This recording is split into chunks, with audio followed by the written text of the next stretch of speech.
let me quickly take our viewers now through milestone number 90 coming in as well. 11 lakh women becoming Lakhpati Didis in 2024. Now, this is also a very significant figure.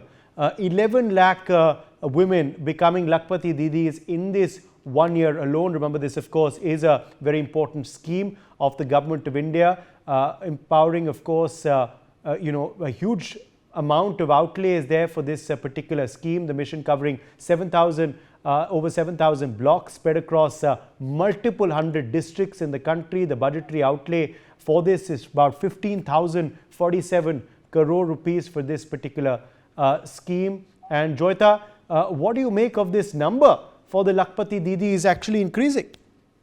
Yes, in fact, here I've got some anecdotal evidence.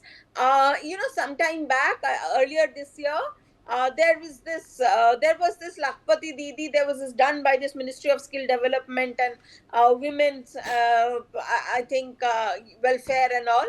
So they had set up.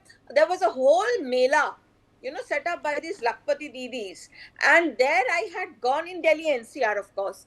And they had come from all over India and from remote places in Gujarat, from remote places in Kerala, from Tamil Nadu. I was astounded to see the number of women who are participating. These were MSMEs, small scale cottage industry, some, but the kind of, I would say, pride that they had in their work, the very fact that this particular money that they were getting, they were in a position to earn 1 lakh a year. It is not a huge sum, but the very fact that they are being able to, they have got the training under the skill development program, and now they're part of that Lakhpati Didi scheme, and now they're earning 1 lakh rupees, at least 1 lakh rupees a year.